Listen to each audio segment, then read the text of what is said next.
ನಮಸ್ಕಾರ. ಅಧ್ಯಾಯ 43. ಅಶ್ವಿನಿ ಕುಮಾರ ದತ್ತ. ಅಶ್ವಿನಿ ಕುಮಾರ ದತ್ತ ಎಂಬುವನು ದೊಡ್ಡ ದೇಶಭಕ್ತ. ಅವನು ಬರಿಸಾಲ್ ಜಿಲ್ಲೆಯಿಂದ ಬಂದವನು. ಅವನು ಶ್ರೀರಾಮಕೃಷ್ಣರನ್ನು 1881ರಲ್ಲಿ ಪ್ರಥಮ ಬಾರಿ ಕಂಡನು. ಅನಂತರ ಅವರ ಬಳಿಗೆ ಅನೇಕ ವೇಳೆ ಹೋಗುತ್ತಿದ್ದ.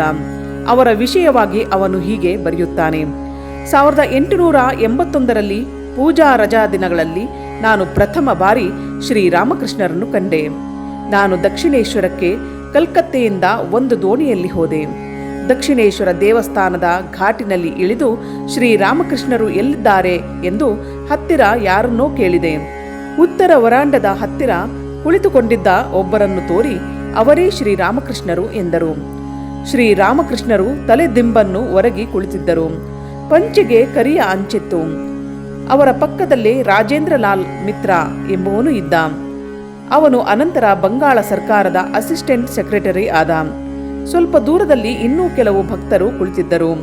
ಸ್ವಲ್ಪ ಹೊತ್ತಾದ ಮೇಲೆ ಶ್ರೀರಾಮಕೃಷ್ಣರು ರಾಜೇಂದ್ರ ಬಾಬುವನ್ನು ನೋಡು, ಕೇಶವ ಬಂದನೇನೋ ಎಂದು ಕೇಳಿದರು. ಯಾರೋ ಹೊರಗೆ ಹೋಗಿ ನೋಡಿಕೊಂಡು ಬಂದು ಇಲ್ಲ, ಅವನು ಬಂದಿಲ್ಲ ಎಂದು ಹೇಳಿದರು. ಇನ್ನು ಸ್ವಲ್ಪ ಹೊತ್ತಾದ ಮೇಲೆ ಹೊರಗಡೆ ಏನೋ ಶಬ್ದವಾದಾಗ ಯಾರೋ ಪುನಃ ಹೊರಗಡೆ ನೋಡಿ ಇಲ್ಲ, ಅವನು ಬರಲಿಲ್ಲ ಎಂದರು. ಶ್ರೀರಾಮಕೃಷ್ಣ ಕೃಷ್ಣನ ಬರವಿಗಾಗಿ ಕಾಯುತ್ತಿದ್ದ ರಾಧಿಗೆ ಮರದ ಎಲೆಗಳು ಸದ್ದಾದರೆ ಸಾಕು, ಓ ಇಲ್ಲಿ ನನ್ನ ಪ್ರಿಯತಮ ಬರುತ್ತಿರುವನು ಎನ್ನುತ್ತಿದ್ದಳು. ನೋಡಿ, ಕೇಶವ ಯಾವಾಗಲೂ ನನಗೆ ಹೀಗೆ ಆಸೆ ತೋರಿಸುತ್ತಾನೆ. ಸಂಜೆ ಕೇಶವ ಕೊನೆಗೆ ತನ್ನ ಅನುಯಾಯಿಗಳೊಡನೆ ಬಂದನು. ಕೇಶವ ನೆಲಕ್ಕೆ ಬಾಗಿ ಶ್ರೀರಾಮಕೃಷ್ಣರಿಗೆ ನಮಸ್ಕಾರ ಮಾಡಿದನು. ಶ್ರೀರಾಮಕೃಷ್ಣರು ಹಾಗೆಯೇ ಮಾಡಿದರು. ಅನಂತರ ಅವರು ತಮ್ಮ ಕತ್ತೆತ್ತಿ ತಾಯಿಯೊಡನೆ ಮಾತನಾಡುವ ಹಾಗೆ ಭಾವದಲ್ಲಿ ಹೀಗೆ ಹೇಳಿದರು: ನೀನು ಕಲ್ಕತ್ತೆಯ ಊರಿಗೆ ಊರನ್ನೇ ಕರೆದುಕೊಂಡು ಬಂದಿರುವೆ. ನಾನೇನೋ ಉಪನ್ಯಾಸ ಕೊಡುತ್ತೇನೆ ಎಂದು. ನಾನು ಅದನ್ನು ಮಾಡಲಾರೆ. ಬೇಕಾದರೆ ನೀನೇ ಮಾಡು. ಇವುಗಳನ್ನೆಲ್ಲ ನಾನು ಮಾಡಲಾರೆ. ಅವರು ಭಾವಮುಖದಲ್ಲೇ, ನಾನು ನಿನ್ನ ಮಗು. ನಾನು ಸುಮ್ಮನೆ ಇರುತ್ತೇನೆ ಮತ್ತು ಚಲಿಸುತ್ತೇನೆ. ನಾನು ಊಟ ಮಾಡುತ್ತೇನೆ, ಮಲಗುತ್ತೇನೆ, ಏಳುವುದು, ಕುಳಿತುಕೊಳ್ಳುವುದು ಇವುಗಳನ್ನು ಮಾಡುತ್ತೇನೆ. ಆದರೆ ನಾನು ಉಪನ್ಯಾಸ ಕೊಡಲಾರೆ ಎಂದರು. ಕೇಶವ ಶ್ರೀರಾಮಕೃಷ್ಣರ ಕಡೆ ನೋಡಿದಾಗ ಅವರ ಹೃದಯ ಭಕ್ತಿಯಿಂದ ಪರವಶವಾಯಿತು. ಶ್ರೀರಾಮಕೃಷ್ಣರು ಭಾವಮುಖದಲ್ಲಿದ್ದರು. ಇದೇನು ಬರೀ ನಟನೆಯೇ ಎಂದು ನಾನು ಆಲೋಚಿಸಿದೆ. ನಾನು ಇಂತಹ ದೃಶ್ಯವನ್ನು ಹಿಂದೆ ಕಂಡಿರಲಿಲ್ಲ. ಕಂಡಿದ್ದನ್ನೆಲ್ಲ ನಾನು ಸುಮ್ಮನೆ ನಂಬುವವನೂ ಅಲ್ಲ. ಶ್ರೀರಾಮಕೃಷ್ಣರು ಭಾವಮುಖದಿಂದ ಪ್ರಕೃತಿಸ್ಥರಾಗಿ ಕೇಶವನಿಗೆ ಹೀಗೆ ಹೇಳಿದರು: ನಾನು ಒಂದು ಸಲ ನಿನ್ನ ಪ್ರಾರ್ಥನಾ ಮಂದಿರಕ್ಕೆ ಹೋಗಿದ್ದಾಗ ನೀನು ಭಕ್ತಿಯ ನದಿಯಲ್ಲಿ ಮುಳುಗಿದರೆ ಸಚ್ಚಿದಾನಂದ ಸಾಗರವನ್ನು ನೇರ ಸೇರುವೆವು ಎಂದು ಹೇಳಿದ್ದೆ. ಅನಂತರ ನಾನು ಮಹಡಿಯ ಮೇಲೆ ಕುಳಿತಿದ್ದ ಮಹಿಳೆಯರು ಮಕ್ಕಳ ಕಡೆ ತೋರಿ ನೀನು ಭಕ್ತಿ ನದಿಯಲ್ಲಿ ಮುಳುಗಿ ಹೋದರೆ ಅವರ ಗತಿ ಏನು ಎಂದು ಕೇಳಿದೆ. ನೀವೆಲ್ಲ ಗೃಹಸ್ಥರು, ಸಚ್ಚಿದಾನಂದವನ್ನು ಒಂದೇ ಸಲ ಸೇರಿ ಬಿಡುವುದಕ್ಕೆ ಆಗುವುದಿಲ್ಲ. ನೀವೆಲ್ಲ ಒಂದು ಮುಂಗಸಿ ಇದ್ದ ಹಾಗೆ. ಅದರ ಬಾಲದ ತುದಿಗೆ ಒಂದು ಕಲ್ಲನ್ನು ಕಟ್ಟಿದೆ.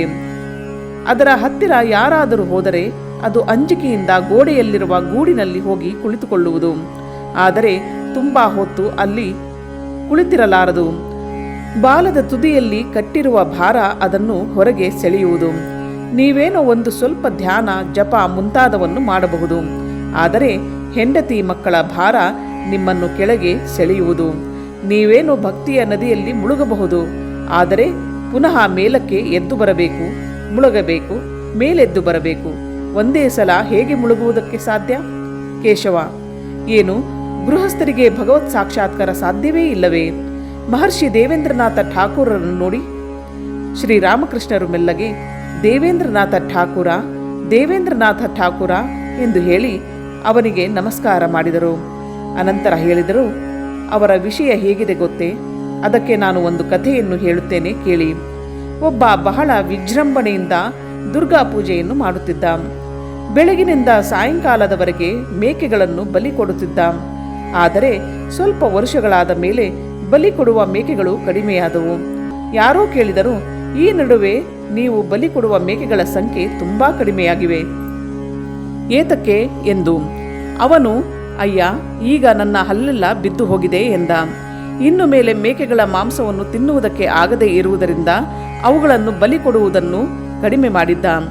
ಇಷ್ಟು ಇಳಿ ವಯಸ್ಸಿನಲ್ಲಾದರೂ ಮನಸ್ಸನ್ನು ದೇವರ ಕಡೆ ತಿರುಗಿಸಬೇಡವೇ? ಆದರೆ ಅವನೇನು ಒಳ್ಳೆಯ ಮನುಷ್ಯನೇ. ಒಬ್ಬ ಎಲ್ಲಿಯವರೆಗೆ ಮಾಯೆಯ ವಶವಾಗಿರುವನೋ ಅಲ್ಲಿಯವರೆಗೆ ಅವನು ಎಳೆನೀರು ಇದ್ದ ಹಾಗೆ. ನೀವು ಕಾಯನ್ನು ಗೋರಬೇಕಾದರೆ ಅದರ ಜೊತೆಗೆ ಸ್ವಲ್ಪ ಕರಟವೂ ಬರುವುದು. ಆದರೆ ಮಾಯೆಯನ್ನು ಮೀರಿ ಹೋದವನು ಕೊಬ್ಬರಿಯ ಗಿಟಕಿನಂತೆ, ಅದು ಚಿಪ್ಪಿನಿಂದ ಬೇರೆಯಾಗಿದೆ. ಅದರಂತೆಯೇ ಆತ್ಮ ದೇಹದಿಂದ ಬೇರೆಯಾಗಿದೆ, ಅದು ಇನ್ನು ಮೇಲೆ ದೇಹಕ್ಕೆ ಬದ್ಧವಲ್ಲ. ಅಹಂಕಾರವೇ ಎಲ್ಲ ದುಃಖಕ್ಕೂ ಕಾರಣ.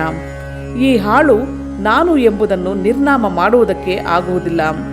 ಒಂದು ಮುರಿದ ಮನೆಯ ಅಂಚಿನಿಂದ ಏಳುವ ಅಶ್ವತ್ಥದ ಸಸಿಯ ಹಾಗೆ. ಇವತ್ತು ಸಸಿಯನ್ನು ತರಿದು ಹಾಕಬಹುದು, ಆದರೆ ನಾಳೆ ಹೊತ್ತಿಗೆ ಅದರ ಬುಡದಿಂದ ಪುನಃ ಚಿಗುರುವುದು. ಇದರಂತೆಯೇ ಅಹಂಕಾರ. ಬೆಳ್ಳುಳ್ಳಿ ರಸ ಇಟ್ಟಿದ್ದ ಪಾತ್ರೆಯನ್ನು 7 ಸಲ ತೊಳೆಯಬಹುದು, ಆದರೂ ವಾಸನೆ ಹೋಗುವುದಿಲ್ಲ. ಮಾತನಾಡುತ್ತಿದ್ದಾಗ ಕೇಶವ ಬಾಬುವಿಗೆ, ಏನು ನಿಮ್ಮ ಕಲ್ಕತ್ತೆ ಬಾಬುಗಳು ದೇವರನ್ನು ನಂಬುವುದಿಲ್ಲವಂತೆ? ಆ ಗುಂಪಿನ ಒಬ್ಬ ಬಾಬು ಮೆಟ್ಟಲು ಹತ್ತಿ ಮಹಡಿಗೆ ಹೋಗುತ್ತಿದ್ದ. ಒಂದೆರಡು ಮೆಟ್ಟಲನ್ನು ಹತ್ತುವುದರೊಳಗೆ ಪ್ರಜ್ಞೆ ಕಳೆದುಕೊಂಡು ಬಿದ್ದ. ಒಬ್ಬ ವೈದ್ಯನನ್ನು ಕರೆದುಕೊಂಡು ಬನ್ನಿ ಎಂಬ ದೊಡ್ಡ ಗಲಾಟೆ ಶುರುವಾಯಿತು. ವೈದ್ಯ ಬರುವುದರೊಳಗೆ ಮನುಷ್ಯ ತೀರಿಕೊಂಡಿದ್ದ. ಇಂತಹ ಮನುಷ್ಯರು ದೇವರು ಇಲ್ಲ ಎನ್ನುವರು. 1 ಗಂಟೆಯಾದ ಮೇಲೆ ಕೀರ್ತನೆ ಪ್ರಾರಂಭವಾಯಿತು. ನಾನು ಏನನ್ನು ಕಂಡೆನೋ ಅದನ್ನು ಈ ಜೀವನದಲ್ಲಿ ಮರೆಯಲಾರೆ. ಎಲ್ಲರೂ ಶ್ರೀರಾಮಕೃಷ್ಣರ ಸುತ್ತಲೂ ನೃತ್ಯ ಮಾಡುವುದಕ್ಕೆ ಶುರು ಮಾಡಿದರು. ಕೇಶವನು ನೃತ್ಯ ಮಾಡತೊಡಗಿದ. ಶ್ರೀರಾಮಕೃಷ್ಣರು ಕೂಡ ನೃತ್ಯವಾಡುತ್ತಿದ್ದ ಹಾಗೆ ಸುಮ್ಮನೆ ನಿಂತರು. ಆಗ ಅವರು ಸಮಾಧಿಯಲ್ಲಿದ್ದರು. ಅವರು ಬಹಳ ಹೊತ್ತು ಆ ಸ್ಥಿತಿಯಲ್ಲಿದ್ದರು. ಇವುಗಳನ್ನೆಲ್ಲ ನೋಡಿದ ಮೇಲೆ ಅವರು ನಿಜವಾಗಿಯೂ ಪರಮಹಂಸರು ಎಂದು ನಾನು ನಿಶ್ಚಯಿಸಿದೆ. ಮತ್ತೊಂದು ಸಲ 1883ರಲ್ಲಿ ಸೇರಾಂಪುರದ ಕೆಲವು ಯುವಕರೊಡನೆ ಅವರನ್ನು ನೋಡುವುದಕ್ಕೆ ಹೋದೆ. ಅವರನ್ನು ನೋಡಿ ಅವರೆಲ್ಲ ಏತಕ್ಕೆ ಬಂದಿದ್ದಾರೆ ಎಂದು ಕೇಳಿದರು. ನಿಮ್ಮನ್ನು ನೋಡುವುದಕ್ಕೆ ಎಂದು ನಾನು ಹೇಳಿದೆ. ಶ್ರೀರಾಮಕೃಷ್ಣರು, ಅಯ್ಯೋ, ನನ್ನಲ್ಲಿ ನೋಡುವುದಕ್ಕೆ ಏನಿದೆ, ಹೋಗಿ ದೇವಸ್ಥಾನ ಮುಂತಾದವನ್ನು ನೋಡಿ. ನಾನು, ಮಹಾಶಯರೇ, ಅವರು ದೇವಸ್ಥಾನ ಮುಂತಾದವುಗಳನ್ನು ನೋಡುವುದಕ್ಕೆ ಬಂದಿಲ್ಲ, ಅವರು ನಿಮ್ಮನ್ನು ಮಾತ್ರ ನೋಡುವುದಕ್ಕೆ ಬಂದಿರುವರು. ಶ್ರೀರಾಮಕೃಷ್ಣ, ಹಾಗಾದರೆ ಅವರು ಚೆಕ್ಕಮುಕ್ಕಿ ಕಲ್ಲು ಇರಬೇಕು. ಅದರಲ್ಲಿ ಬೆಂಕಿ ಇದೆ. ನೀವು ಅದನ್ನು 1000 ವರ್ಷ ನೀರಿನಲ್ಲಿಟ್ಟಿರಬಹುದು. ನೀವು ಅದನ್ನು ಮೇಲಕ್ಕೆ ತೆಗೆದು ಕುಟ್ಟಿದ ತಕ್ಷಣ ಬೆಂಕಿ ಏಳುವುದು. ಅವರು ಹಾಗೆಯೇ ಇರಬೇಕು. ಆದರೆ ನೀವು ನನ್ನನ್ನು ಕುಟ್ಟಿದರೆ ಏನು ಪ್ರಯೋಜನವಿಲ್ಲ. ಶ್ರೀರಾಮಕೃಷ್ಣರ ಈ ಮಾತನ್ನು ಕೇಳಿದಾಗ ನಾವೆಲ್ಲ ನಕ್ಕೆವು. ನಾನು ಮತ್ತೊಂದು ದಿನ ಹೋದೆ. ನಾನು ಅವರಿಗೆ ನಮಸ್ಕಾರ ಮಾಡಿ ಎದುರಿಗೆ ಕುಳಿತುಕೊಂಡೆ. ಅವರು, ನೀನು ಇನ್ನೊಂದು ಸಲ ಬರುವಾಗ ಆ ಸೀಸೆಯನ್ನು ತರುತ್ತೀಯಾ? ಅದರೊಳಗೆ ಸಿಹಿ ಹುಳಿ ಬೆರೆತ ನೀರು ಇರುತ್ತದೆ. ಅದರ ಗೋಲಿಯನ್ನು ಅಮುಕಿದರೆ ನೊರೆಯಿಂದ ನೀರು ಹೊರಗೆ ಬರುವುದು ಎಂದರು. ಅದೇನು ಲೆಮನೇಡೆ ಎಂದು ಕೇಳಿದೆ. ಹೌದು, ಅದನ್ನು ನೀನು ತಂದುಕೊಡುತ್ತೀಯೇನು?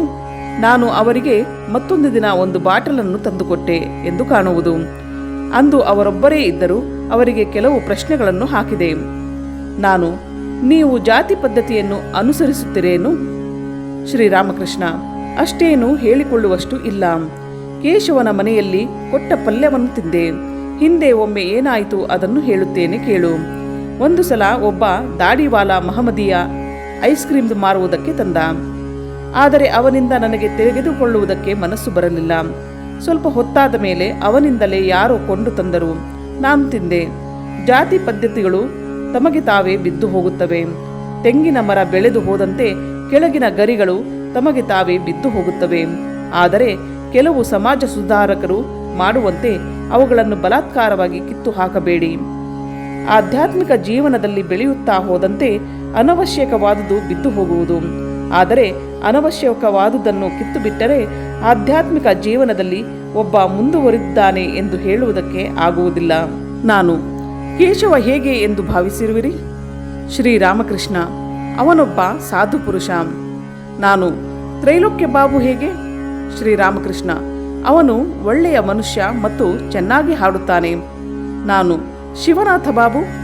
ಶ್ರೀರಾಮಕೃಷ್ಣ, ಮನುಷ್ಯ ಏನೋ ಒಳ್ಳೆಯವನೇ, ಆದರೆ ತುಂಬ ವಾದ ಮಾಡುತ್ತಾನೆ. ನಾನು, ಹಿಂದೂಗಳಿಗೂ ಬ್ರಹ್ಮ ಸಮಾಜದವರಿಗೂ ಏನು ವ್ಯತ್ಯಾಸ? ಶ್ರೀರಾಮಕೃಷ್ಣ, ಅಷ್ಟೇನೂ ವ್ಯತ್ಯಾಸವಿಲ್ಲ. ವಾಲಗ ಓದುವಾಗ ಒಬ್ಬ ಒಂದೇ ಸ್ವರ ಮೀಟುತ್ತಿರುತ್ತಾನೆ. ಇನ್ನೊಬ್ಬ ಹಲವು ರಾಗ ರಾಗಿಣಿಗಳನ್ನು ಬಾರಿಸುತ್ತಾನೆ. ಬ್ರಹ್ಮ ಸಮಾಜದವರು ದೇವರ ನಿರಾಕಾರ ಒಂದನ್ನೇ ಯಾವಾಗಲೂ ಹೇಳುತ್ತಿರುವರು. ಹಿಂದೂಗಳು ಭಗವಂತನ ನಿರಾಕಾರ ಮತ್ತು ಸಾಕಾರದ ಹಲವು ಭಾವಗಳನ್ನು ಆನಂದಿಸುವರು.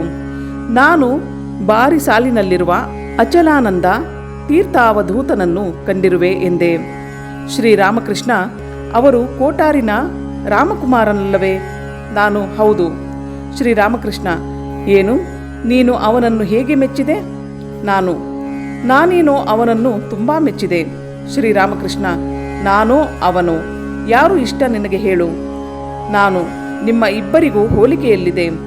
ಅವನು ದೊಡ್ಡ ಪಂಡಿತ, ನಿಮಗೇನಾದರೂ ಪಾಂಡಿತ್ಯವಿದೆಯೇನು? ಶ್ರೀರಾಮಕೃಷ್ಣರು ಈ ಮಾತನ್ನು ಕೇಳಿ ಸುಮ್ಮನಿದ್ದರು. ಆಗ ನಾನು, ಅವನೇನೋ ದೊಡ್ಡ ಪಂಡಿತ, ಆದರೆ ನೀವು ಸ್ವಾರಸ್ಯವಾದ ಮನುಷ್ಯರು, ನಿಮ್ಮ ಹತ್ತಿರ ಬೇಕಾದಷ್ಟು ತಮಾಷೆ ಇದೆ ಎಂದೆ. ಶ್ರೀರಾಮಕೃಷ್ಣರು ಬಹಳ ಚೆನ್ನಾಗಿ ಹೇಳಿದೆ ಎಂದರು. ಶ್ರೀರಾಮಕೃಷ್ಣರು, ನಮ್ಮ ಪಂಚವಟಿಯನ್ನು ನೋಡಿದ್ದೀಯೇನು ಎಂದು ಕೇಳಿದರು. ಅದಕ್ಕೆ ನಾನು, ನೋಡಿರುವೆ ಮಹಾಶಯರೇ ಎಂದೆ. ಶ್ರೀರಾಮಕೃಷ್ಣರು ತಾವು ಅಲ್ಲಿ ಮಾಡಿದ ಸಾಧನೆಯನ್ನು ಸ್ವಲ್ಪ ವಿವರಿಸಿದರು. ತೋತಾಪುರಿ ವಿಷಯವನ್ನು ಹೇಳಿದರು. ಅನಂತರ ನಾನು, ಭಗವಂತನ ಸಾಕ್ಷಾತ್ಕಾರವನ್ನು ಹೇಗೆ ಮಾಡಿಕೊಳ್ಳುವುದು ಎಂದು ಕೇಳಿದೆ. ಅಯಸ್ಕಾಂತ ಶಿಲೆ ಕಬ್ಬಿಣದ ಅದುರುಗಳನ್ನು ಹೇಗೆ ತನ್ನ ಕಡೆಗೆ ಸೆಳೆಯುತ್ತಿರುವುದೋ ಹಾಗೆ ಅವನು ಯಾವಾಗಲೂ ನಮ್ಮನ್ನು ತನ್ನ ಕಡೆಗೆ ಸೆಳೆಯುತ್ತಿರುವನು. ಕಬ್ಬಿಣದ ಮೇಲೆ ಧೂಳು ಮುತ್ತಿಕೊಂಡರೆ ಅದು ಆಕರ್ಷಿತವಾಗುವುದಿಲ್ಲ. ನಮ್ಮ ಮನಸ್ಸಿನ ಕೊಳೆಯನ್ನು ಕಣ್ಣೀರಿನಿಂದ ತೊಳೆದರೆ ತಕ್ಷಣವೇ ನಾವು ಅವನ ಆಕರ್ಷಣೆಗೆ ಬೀಳುವೆವು. ನಾನು ಅವರಾಡಿದ ಮಾತುಗಳನ್ನು ಬರೆದುಕೊಳ್ಳುತ್ತಿದ್ದೆ. ಆಗ ಅವರು, ನೋಡು, ಸುಮ್ಮನೆ ಭಾಂಗ್ ಎಂದರೆ ಮತ್ತು ಬರುವುದಿಲ್ಲ, ಅದನ್ನು ತಂದು ನೀರಿನಲ್ಲಿ ಅರೆದು ಕುಡಿಯಬೇಕು ಎಂದರು. ನೀವು ಪ್ರಪಂಚದಲ್ಲಿ ಬಾಳಬೇಕಾಗಿದೆ. ದೇವರ ಮೇಲೆ ಸ್ವಲ್ಪ ಪ್ರೀತಿಯನ್ನು ಬೆಳೆಸಿಕೊಳ್ಳಿ. ನೀವು ಕೆಲಸ ಮಾಡುತ್ತಿರುವಾಗಲೂ ಅವನನ್ನು ಚಿಂತಿಸುತ್ತೀರಿ. ನೀವು ಶುಕದೇವನಂತೆ ಭಗವತ್ ಪ್ರೀತಿಯ ಸುರಿಯನ್ನು ಬುಡ್ಡಿಯಾದ ಮೇಲೆ ಬುಡ್ಡಿಯನ್ನು ಕುಡಿದು ಪ್ರಜ್ಞೆ ಕಳೆದುಕೊಳ್ಳಲಾರಿರಿ. ನೀವು ಪ್ರಪಂಚದಲ್ಲಿರಬೇಕಾದರೆ ಅವನಿಗೆ ಅಧಿಕಾರವನ್ನು ವಹಿಸಿಬಿಡಿ. ಅವನು ತನ್ನ ಇಚ್ಛೆ ಬಂದಂತೆ ಮಾಡಲಿ. ಶ್ರೀರಾಮಕೃಷ್ಣರು ಈ ಮಾತುಗಳನ್ನೆಲ್ಲ ಆಡುತ್ತಿದ್ದಾಗ ನೆಲದ ಮೇಲೆ ಕುಳಿತಿದ್ದರು. ಈಗ ಎದ್ದು ಮಂಚದ ಮೇಲೆ ಮಲಗಿ ಕೈಕಾಲುಗಳನ್ನು ನೀಡಿದರು. ಸ್ವಲ್ಪ ಬೀಸಣಿಗೆಯಿಂದ ಬೀಸು ಎಂದರು. ಅವರು ಸುಮ್ಮನೆ ಇದ್ದರು. ಸ್ವಲ್ಪ ಹೊತ್ತಾದ ಮೇಲೆ, ನೋಡು, ತುಂಬಾ ಧಗೆ, ಬೀಸಣಿಗೆಯನ್ನು ಏತಕ್ಕೆ ಸ್ವಲ್ಪ ನೀರಿನಲ್ಲಿ ಅದ್ದಬಾರದು ಎಂದರು. ಅದಕ್ಕೆ ನಾನು, ನಿಮಗೂ ಕೆಲವು ಶೋಕಿಗಳಿವೆ ಎಂದೆ. ಶ್ರೀರಾಮಕೃಷ್ಣರು, ಹೌದು, ಏಕಿರಬಾರದು ಎಂದರು.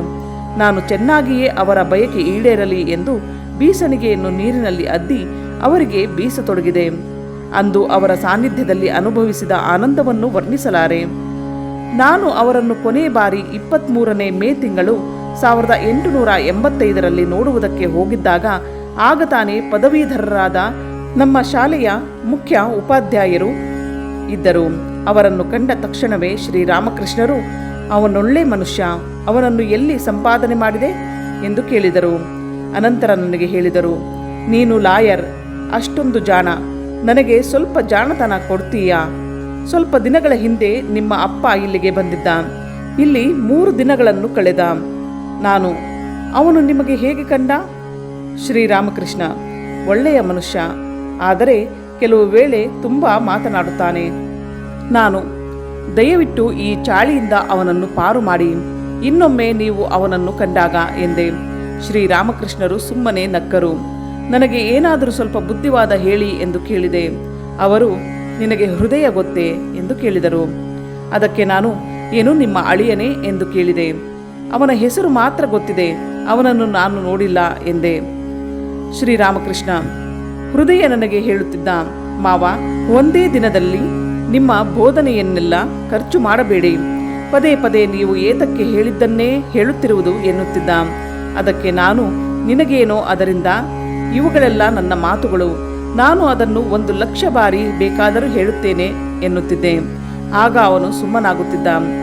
ನಾನು, ಹೌದು, ನೀವು ಹೇಳಿದ್ದು ಸರಿಯೇ. ಸ್ವಲ್ಪ ಹೊತ್ತಾದ ಮೇಲೆ ಎದ್ದು ಅವರು ಓಂ ಓಂ ಎಂದು ಹಲವು ಬಾರಿ ಹೇಳಿ ಮುಳುಗು ಮುಳುಗೆಲೆ ಮನವೇ ಪರಮ ಸೌಂದರ್ಯ ಸಾಗರದಿ ಎಂಬ ಹಾಡನ್ನು ಹೇಳಿದರು. ಅವರು ಕೆಲವು ಪಂಕ್ತಿಗಳನ್ನು ಹಾಡುವುದೇ ತಡ ತಾವೇ ಸೌಂದರ್ಯ ಸಾಗರದಲ್ಲಿ ಮುಳುಗಿ ಸಮಾಧಿಮಗ್ನರಾದರು. ಸಮಾಧಿಯಾದ ಮೇಲೆ ತಮ್ಮ ಬಟ್ಟೆಯನ್ನು ಸೊಂಟದವರೆಗೂ ಮೇಲೆತ್ತಿ ಕೋಣೆಯಲ್ಲಿ ತಾರಾಡತೊಡಗಿದರು. ಅವರ ಬಟ್ಟೆ ಅಸ್ತವ್ಯಸ್ತವಾಗಿತ್ತು ಅವರ ದೇಹದ ಮೇಲೆ. ನಾನು ನನ್ನ ಸ್ನೇಹಿತನಿಗೆ ಹೇಳಿದೆ, ನೋಡು, ಶ್ರೀರಾಮಕೃಷ್ಣರು ಬಟ್ಟೆಯನ್ನು ಹೇಗೆ ಉಟ್ಟುಕೊಂಡಿದ್ದಾರೆ ಎಂದು.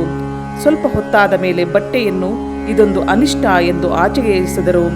ಕೋಣೆಯಲ್ಲಿ ತಾರಾಡುತ್ತಿದ್ದಾಗ ಉತ್ತರದ ವರಾಂಡದಿಂದ ಅಲ್ಲಿ ಬಿಟ್ಟಿದ್ದ ಒಂದು ಕೋಲು ಮತ್ತು ಛತ್ರಿಯನ್ನು ತೆಗೆದುಕೊಂಡು ಬಂದು, ಇದೇನು ನಿನ್ನದೇ ಎಂದು ಕೇಳಿದರು. ಇಲ್ಲ ಎನ್ನುವುದಕ್ಕೆ ಮುಂಚೆಯೇ ನನಗೆ ಗೊತ್ತು ಯಾರಿಗೆ ಸೇರಿದೆ ಎಂದು. ಅವನ ಕೋಲು ಮತ್ತು ಕೊಡೆ ನೋಡಿಯೇ ಅವನ ಗುಣ ಹೇಳಬಲ್ಲೆ. ಇಲ್ಲಿ ಸ್ವಲ್ಪ ಹೊತ್ತಿನ ಹಿಂದೆ ಇದ್ದನಲ್ಲ, ಅಷ್ಟೊಂದು ತಿಂದನಲ್ಲ, ಅವನಿಗೆ ಸೇರಿದ್ದು ಇರಬೇಕು ಎಂದರು. ಅವರು ದಿಗಂಬರರಾಗಿಯೇ ಕುಳಿತಿದ್ದರು. ಮಂಚದ ಉತ್ತರಕ್ಕೆ ಕುಳಿತುಕೊಂಡು ಪಶ್ಚಿಮಕ್ಕೆ ತಿರುಗಿ ಮಾತನಾಡತೊಡಗಿದರು. ಶ್ರೀರಾಮಕೃಷ್ಣ, ಏನು ನನ್ನನ್ನು ಅಸಭ್ಯ ಎಂದು ಭಾವಿಸುತ್ತೀಯೇನು? ನಾನು ಎಂದಿಗೂ ಇಲ್ಲ. ನೀವು ಏತಕ್ಕೆ ಈ ಪ್ರಶ್ನೆಯನ್ನು ಹಾಕುತ್ತೀರಿ? ಶ್ರೀರಾಮಕೃಷ್ಣ, ಶಿವನಾಥ ಮುಂತಾದವರು ಹಾಗೆ ಭಾವಿಸುತ್ತಾರೆ. ಅವರು ಬಂದರೆ ನಾನು ಬಟ್ಟೆಯನ್ನು ಸುತ್ತಿಕೊಳ್ಳಬೇಕಾಗುವುದು. ನಿನಗೆ ಗಿರೀಶ ಘೋಷ್ ಗೊತ್ತಿದೆಯೇ? ನಾನು ಯಾವ ಗಿರೀಶ ಘೋಷ್? ನಾಟಕ ನಡೆಸುತ್ತಾನಲ್ಲ ಅವನೇ. ಶ್ರೀರಾಮಕೃಷ್ಣ, ಹೌದು. ನಾನು ಅವನನ್ನು ಎಂದೂ ನೋಡಿಲ್ಲ, ಆದರೆ ಅವನ ವಿಷಯವನ್ನು ಕೇಳಿದ್ದೇನೆ. ಶ್ರೀರಾಮಕೃಷ್ಣ, ಅವನ ಒಳ್ಳೆಯ ಮನುಷ್ಯ. ಆದರೆ ಅವನು ಕುಡಿಯುತ್ತಾನೆ ಎಂದು ಹೇಳುತ್ತಾರೆ. ಶ್ರೀರಾಮಕೃಷ್ಣ, ಕುಡಿಯಲಿ, ಅದಕ್ಕೇನಂತೆ? ಇನ್ನು ಎಷ್ಟು ದಿವಸ ಕುಡಿಯುತ್ತಾನೆ? ನಿನಗೆ ನರೇಂದ್ರ ಗೊತ್ತೇ? ಇಲ್ಲ ಮಹಾಶಯರೇ. ಶ್ರೀರಾಮಕೃಷ್ಣ, ನೀನು ಅವನನ್ನು ನೋಡಬೇಕೆಂದು ತುಂಬ ಆಸೆ ನನಗೆ. ಅವನು BA ಪಾಸು ಮಾಡಿದ್ದಾನೆ, ಇನ್ನೂ ಮದುವೆಯಾಗಿಲ್ಲ. ಒಳ್ಳೆಯದು, ಅವನನ್ನು ನೋಡುತ್ತೇನೆ. ಶ್ರೀರಾಮಕೃಷ್ಣ, ಇವತ್ತು ಕಲ್ಕತ್ತೆಯಲ್ಲಿ ರಾಮದತ್ತನ ಮನೆಯಲ್ಲಿ ಕೀರ್ತನೆ ನಡೆಯುವುದು. ನೀನು ಅಲ್ಲಿ ಅವನನ್ನು ನೋಡಬಹುದು. ನೀನು ಇವತ್ತು ಸಾಯಂಕಾಲ ದಯವಿಟ್ಟು ಅಲ್ಲಿಗೆ ಹೋಗು. ಆಗಲಿ, ಹೋಗುತ್ತೇನೆ. ಶ್ರೀರಾಮಕೃಷ್ಣ, ಹೌದು, ಅವಶ್ಯವಾಗಿ ಹೋಗು, ಮರೆಯಬೇಡ. ನಿಮ್ಮ ಆಜ್ಞೆ, ಅದನ್ನು ನಾನು ಶಿರಸಾವಹಿಸಿ ಪಾಲಿಸುತ್ತೇನೆ. ನಿಜವಾಗಿಯೂ ಹೋಗುತ್ತೇನೆ. ಶ್ರೀರಾಮಕೃಷ್ಣರು ತಮ್ಮ ಕೋಣೆಯಲ್ಲಿದ್ದ ಚಿತ್ರಗಳನ್ನು ನನಗೆ ತೋರಿಸಿದರು. ಭಗವಾನ್ ಬುದ್ಧನ ಚಿತ್ರ ಸಿಕ್ಕುವುದೇ ಎಂದು ಕೇಳಿದರು. ಬಹುಶಃ ಅದು ಸಿಕ್ಕುವುದು ಎಂದೇ. ಶ್ರೀರಾಮಕೃಷ್ಣ, ದಯವಿಟ್ಟು ನನಗೆ ಒಂದನ್ನು ತೆಗೆದುಕೊಂಡು ಬಾ. ನಾನು ಪುನಃ ಬರುವಾಗ ಒಂದು ಚಿತ್ರವನ್ನು ನಿಮಗೆ ತರುತ್ತೇನೆ. ಆದರೆ ದುರದೃಷ್ಟವಶಾತ್ ನನಗೆ ಅದು ಸಾಧ್ಯವೇ ಆಗಲಿಲ್ಲ. ಅಂದಿನ ಸಾಯಂಕಾಲ ರಾಮಬಾಬು ಮನೆಗೆ ನರೇಂದ್ರನನ್ನು ನೋಡಲು ಹೋದೆ. ಅವನ ಮನೆಯ ಒಂದು ಕೋಣೆಯಲ್ಲಿ ಶ್ರೀರಾಮಕೃಷ್ಣರು ದಿಂಬನ್ನು ಒರಗಿಕೊಂಡು ಕುಳಿತಿದ್ದರು. ನರೇಂದ್ರ ಅವರ ಬಲಭಾಗದಲ್ಲಿ ಕುಳಿತಿದ್ದ. ನಾನು ಅವರ ಮುಂದೆ ಕುಳಿತಿದ್ದೆ. ಅವರು ನರೇಂದ್ರನಿಗೆ ನನ್ನೊಡನೆ ಮಾತನಾಡು ಎಂದರು. ಅದಕ್ಕೆ ನರೇಂದ್ರ, ಇವತ್ತು ಏನೋ ಅನಿಷ್ಟ ತಲೆನೋವು, ನನಗೆ ಮಾತನಾಡುವುದಕ್ಕೆ ಇಚ್ಛೆ ಇಲ್ಲ ಎಂದ. ಹಾಗಾದರೆ ಇನ್ನೊಂದು ದಿನ ಮಾತನಾಡೋಣ ಎಂದೆ ನಾನು. ಆದರೆ ಆ ಮತ್ತೊಂದು ದಿನ ಬಂದದ್ದು ಮೇ ಅಥವಾ ಜೂನ್ 1897ರಲ್ಲಿ. ಆಗ ನರೇಂದ್ರ ವಿವೇಕಾನಂದರಾಗಿ ಜಗದ್ವಿಖ್ಯಾತರಾಗಿದ್ದರು. ಆ ಸಮಯದಲ್ಲಿ ಅವರು ಆಲ್ಮೋರಾದಲ್ಲಿ ಇದ್ದರು. ಅಲ್ಲಿ ಸ್ವಲ್ಪ ದಿನಗಳು ಎಷ್ಟು ಸಂತೋಷದಿಂದ ಕಳೆದೆ. ಅನಂತರ ನಾನು ಅವರನ್ನು ಕಾಣಲೇ ಇಲ್ಲ. ಶ್ರೀ ಗುರುದೇವನ ಇಚ್ಛೆ ನಮ್ಮಿಬ್ಬರನ್ನು ಆಲ್ಮೋರಾದಲ್ಲಿ ಸಂಧಿಸುವಂತೆ ಮಾಡಿತ್ತು. ನಾನು ಶ್ರೀರಾಮಕೃಷ್ಣರನ್ನು 4-5 ಬಾರಿ ಮಾತ್ರ ನೋಡಿದ್ದು. ಆ ಅಲ್ಪ ಕಾಲದಲ್ಲಿ ನಮ್ಮ ಪರಿಚಯ ಅಷ್ಟು ಗಾಢವಾಯಿತು. ನಾವಿಬ್ಬರು ಒಂದೇ ತರಗತಿಯ ಸ್ನೇಹಿತರೋ ಎಂಬಂತೆ ಇತ್ತು. ಅವರ ಹತ್ತಿರ ಮಾತನಾಡುತ್ತಿದ್ದಾಗ ನಾನು ಎಷ್ಟೊಂದು ಸಲಿಗೆಯಿಂದ ವರ್ತಿಸುತ್ತಿದ್ದೆ. ಅವರ ಸಾನ್ನಿಧ್ಯದಿಂದ ಹೊರಗೆ ಹೋದ ಮೇಲೆ ರಾಮ ರಾಮ, ನಾನು ಎಂತಹ ಮಹಾಪುರುಷರೊಂದಿಗೆ ಮಾತನಾಡುತ್ತಿದ್ದೆ ಎನಿಸುತ್ತಿತ್ತು. ನಾನು ಶ್ರೀರಾಮಕೃಷ್ಣರನ್ನು ನೋಡುವುದಕ್ಕೆ ಹೋದ ಕೆಲವು ದಿನಗಳಲ್ಲಿ ಏನನ್ನು ಅವರಿಂದ ಸ್ವೀಕರಿಸಿದನೋ ಅದು ನನ್ನ ಇಡೀ ಜೀವನವನ್ನೇ ಮಧುರವಾಗಿ ಮಾಡಿದೆ. ಆ ಅಮೃತಮಯ ಮಂದಹಾಸವನ್ನು ಸೂಚಿಸುವ ಸವಿನೆನಪು ಅಂತ್ಯವಿಲ್ಲದ ಆನಂದವನ್ನು ಇಂದಿಗೂ ಸೂಸುತ್ತಿದೆ. ಅಧ್ಯಾಯ 43 ಮುಗಿಯಿತು.